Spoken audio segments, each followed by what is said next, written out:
Was an OG. Like Charlie's been around the block. He's, his brother is Eddie Murphy. He's seen the epicenter of like the fame that we all wanted to acquire. We gonna hang out with Rick James tonight, you know what I'm saying?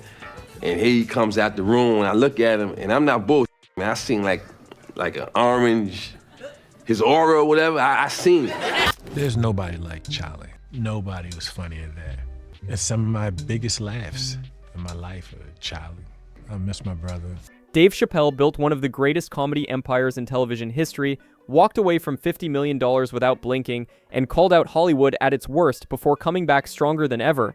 And yet, through all of that, there was one man in his orbit he never tried to overshadow, never tried to one-up, and never crossed. That man was Charlie Murphy. And if you think this is just a story about a comedian who happened to share a last name with someone famous, what follows is going to change your mind completely. I was not ready for this. Charlie wasn't chasing fame, wasn't working the room at industry parties, and wasn't carefully managing a public image to keep sponsors comfortable. His frequency was different from everyone else around him, built from actual lived experience, a military background, and a personality so unfiltered that it put him in a category nobody else occupied. That combination turned him into one of the most respected and genuinely feared figures the comedy world had ever seen. Roosevelt, New York produced two brothers who couldn't have taken more different roads to getting known. Charlie came first, the older one, and while Eddie was lighting up stages and becoming one of the most recognized entertainers on the planet, Charlie went into the Navy. Not for a year, not as a brief detour, but for real service, working in the boiler room, learning a kind of discipline and toughness that no comedy club on earth could have taught him. When he got out, Eddie came to him, not the other way around. Eddie put Charlie on salary, made him part of his security team, and gave him a job without being asked. Some people looked at that arrangement and thought they understood it completely, figuring Charlie was only around because his famous brother handed him something. Charlie heard every version of that assumption, and none of it touched him, because none of it was accurate. Well, when I came out the Navy, that's all I was actually qualified to do. When I was in the Navy, I worked in the boiler room. Right. So you got out, and Eddie gave you a job. Eddie didn't have a boiler room where he needed, so you get out of the Navy.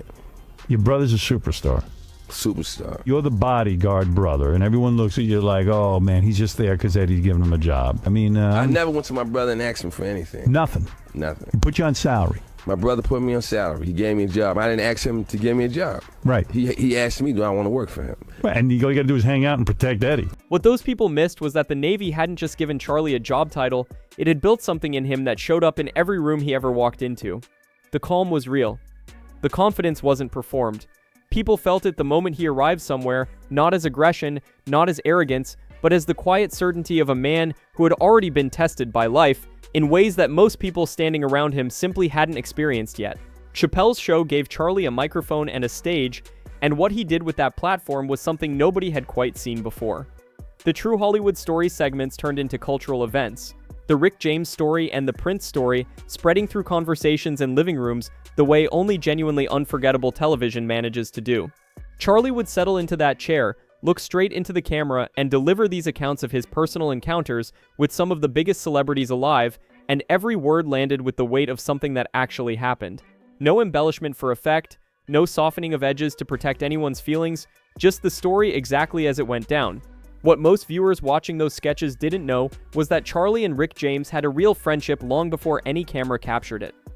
Rick James confirmed some of those stories publicly before his death in 2004, which meant what audiences were watching wasn't a comedian doing a bit about someone he barely knew.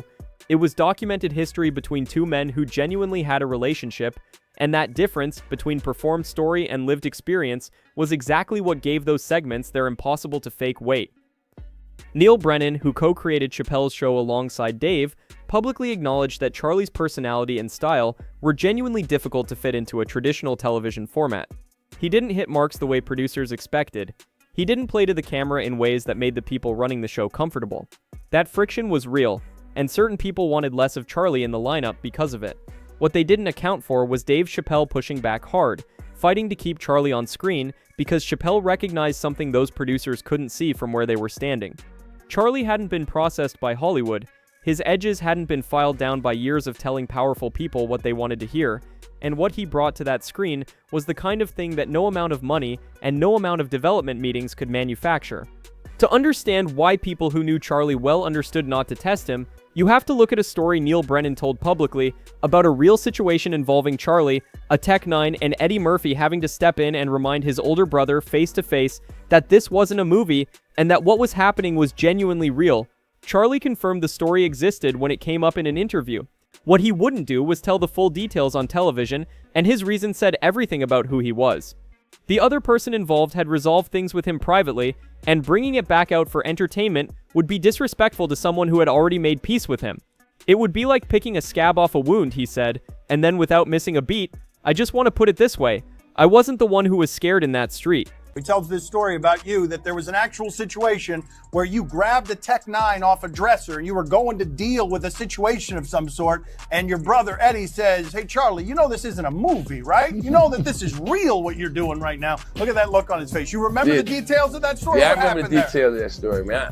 I don't really want to go into the details of that story because the person who's involved in the story with me and that person have resolved our issues. And for me to come on television and bring it back up and make a joke about it, because it wasn't a joke when it happened. It was a very serious situation, and it got resolved with nobody getting hurt. And to bring it back up, you know, it would be like picking a scab off a wound. Because other people was involved in that story besides me. Can you speak without I just put it this way. I wasn't the one that was scared of the story. No raised voice, no performance. Just a fact, stated plainly, and then he moved on. That same directness showed up on stage too, not just in private. When the Paula Deen scandal broke and her Food Network empire, valued at $17 million a year, came under fire for her use of a racial slur, Charlie addressed it in his stand-up without any of the expected outrage. His take was that he didn't get mad at her for saying the word, he got mad about all the recipes she stole. One punchline, on record, that landed harder than a 20-minute angry speech would have. That was his method. The truth, delivered with perfect timing and no apology attached. Chappelle understood this about Charlie from the beginning, and that understanding shaped everything about how their dynamic worked on screen. When Charlie was telling a story, Dave's job was to react, and he played that role with the instincts of someone who genuinely couldn't believe what he was hearing, because a lot of the time, he genuinely couldn't. Charlie brought real-life chaos, and Chappelle provided the comedic structure that turned those moments into something that would last. Neither one of them could have made those segments work without the other, and the reason it held together was that the respect between them was completely authentic. Refusing to compromise was not a personality quirk for Charlie Murphy. It was a position he held deliberately and talked about openly. Hollywood politics, the favor economy, the idea that you played along to get ahead, all of it registered to him as something worth being suspicious of, and he said so in interviews without cleaning it up for the audience. Younger comedians heard from him directly, "Don't take a check at the expense of your development because money alone will never push you to grow. If I was doing it for money, I wouldn't develop," he said.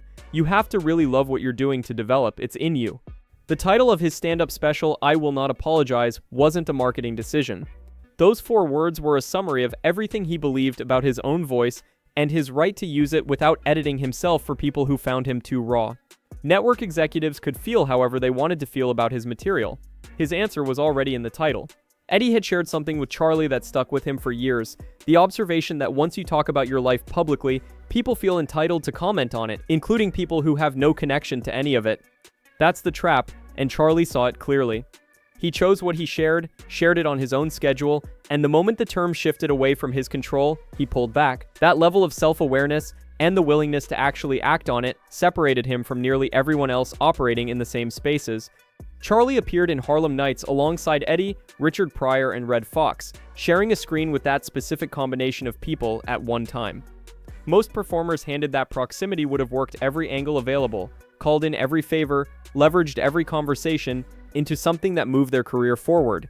Charlie walked off that set the same person he walked onto it, and that choice, because it absolutely was a choice, tells you more about how he measured success than any interview answer ever could. The assumption that followed Charlie through much of his career, that he was simply Eddie's older brother who got carried along by proximity to fame, was something interviewers tried to probe at directly. Every time they did, Charlie shut it down without flinching. Not with deflection, not with a polished non-answer, but with what consistently came across as straightforward truth. His pride in Eddie was genuine, the absence of bitterness was real, and the fact that he never once went to his brother asking for anything, that Eddie came to him, that the job was offered rather than requested, backed up everything he said about it, Earning his own reputation rather than trading on someone else's name wasn't a philosophy Charlie talked about. It was just what he did. That actually shocked me. April 12th, 2017 is when Charlie Murphy passed away from leukemia at 57, and the detail that makes that loss hit differently is what the months before it looked like. The diagnosis came fast and the decline was swift, and during that window Charlie was still performing, still booking stand-up dates, still showing up on stage for audiences who had no idea what he was quietly dealing with off stage. No public announcement, no sympathy campaign, no headlines about his condition. He kept working and kept being exactly who he had always been, right up until he couldn't anymore. His son Sharif Murphy has carried his father's memory forward since then, keeping that legacy alive and holding on to the same authenticity that defined everything Charlie stood for. The tributes that came in after his death weren't the polished, carefully worded kind that publicists put together. They were personal and raw, because that's the kind of person he had been to the people who knew him.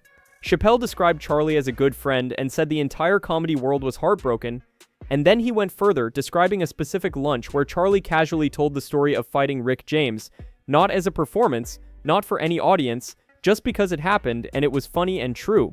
Dave and Neil Brennan looked at each other in that moment and something shifted.